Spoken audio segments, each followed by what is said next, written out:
ದಿನಾಂಕ 3/3/2026 ಸಚೇತನ ಕಾರ್ಯಕ್ರಮ. ಎಲ್ಲರಿಗೂ ನಮಸ್ಕಾರ. ಈ ದಿನ 4ನೆಯ ತರಗತಿಯ ಮಕ್ಕಳಾದ ನಾವು ಸಚೇತನ ಕಾರ್ಯಕ್ರಮ ನಡೆಸುತ್ತಿದ್ದೇವೆ. ಇಂದಿನ ವಿಷಯ ಭಾರತೀಯ ಮೂಲದ ಹೆಮ್ಮೆಯ ಗಗನಯಾತ್ರಿ ಸುನೀತಾ ವಿಲಿಯಮ್ಸ್ ಅವರ ಬಗ್ಗೆ ಹೇಳುತ್ತೇವೆ. ಪೀಠಿಕೆ: ಸುನೀತಾ ವಿಲಿಯಮ್ಸ್ ವಿಶ್ವದ ಅತ್ಯಂತ ಪ್ರಸಿದ್ಧ ಗಗನಯಾತ್ರಿಗಳಲ್ಲಿ ಒಬ್ಬರು. ಅಮೆರಿಕದ ಬಾಹ್ಯಾಕಾಶ ಸಂಸ್ಥೆ ನಾಸಾ ಮೂಲಕ ಬಾಹ್ಯಾಕಾಶಕ್ಕೆ ತೆರಳಿದ ಇವರು ಭಾರತೀಯ ಮೂಲದ 2ನೇ ಮಹಿಳೆ ಎಂಬ ಹೆಗ್ಗಳಿಕೆಗೆ ಪಾತ್ರರಾಗಿದ್ದಾರೆ. ಅವರ ಧೈರ್ಯ, ಶ್ರಮ ಮತ್ತು ಸಾಧನೆಗಳು ಇಂದು ಲಕ್ಷಾಂತರ ಯುವ ಜನತೆಗೆ, ವಿಶೇಷವಾಗಿ ಹೆಣ್ಣು ಮಕ್ಕಳಿಗೆ ಸ್ಫೂರ್ತಿಯಾಗಿದೆ.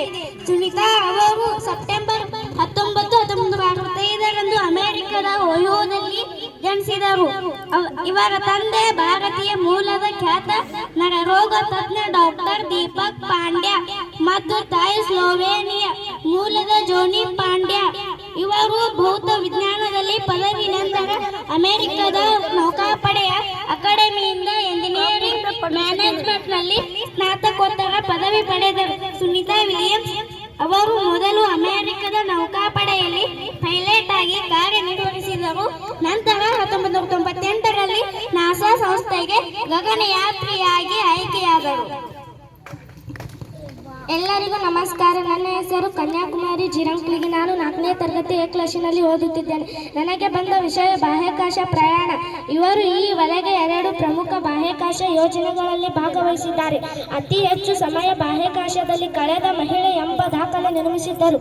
ಒಟ್ಟು 372 ದಿನಗಳಿಗೂ ಹೆಚ್ಚು ಬಾಹ್ಯಾಕಾಶದಲ್ಲಿ ಅತಿ ಹೆಚ್ಚು ಬಾರಿ ನಡೆಗೆ ಮಾಡಿದ ಮಹಿಳೆ ಎಂಬ ಹೆಗ್ಗಳಿಕೆ ಇವರದು. ಬಾಹ್ಯಾಕಾಶ ನಿಲ್ದಾಣದಲ್ಲಿ ಮೊದಲ ಬಾರಿಗೆ ಮ್ಯಾರಥಾನ್ ಓಡಿದ ಸಾಧನೆ ಮಾಡಿದ್ದರು.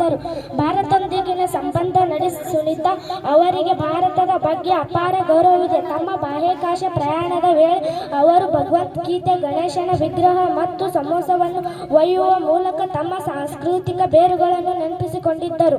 ಭಾರತಕ್ಕೆ ಭೇಟಿ ನೀಡಿದ ಸಂದರ್ಭದಲ್ಲಿ ಅವರು ವಿದ್ಯಾರ್ಥಿಗಳೊಂದಿಗೆ ಸಂವಾದ ನಡೆಸಿ ವಿಜ್ಞಾನದ ಬಗ್ಗೆ ಆಸಕ್ತಿ ಮಾಡಿಸಿದ್ದಾರೆ.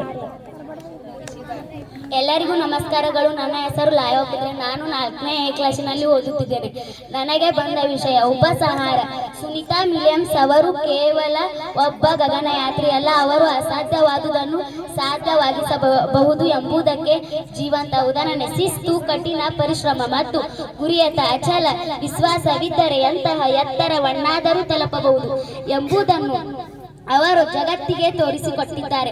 ಅವರು ಇಡೀ ಮಾನವ ಕುಲಕ್ಕೆ ಮತ್ತು ಭಾರತೀಯರಿಗೆ ಹೆಮ್ಮೆಯ ಸಂಕೇತ. ಧನ್ಯವಾದಗಳು.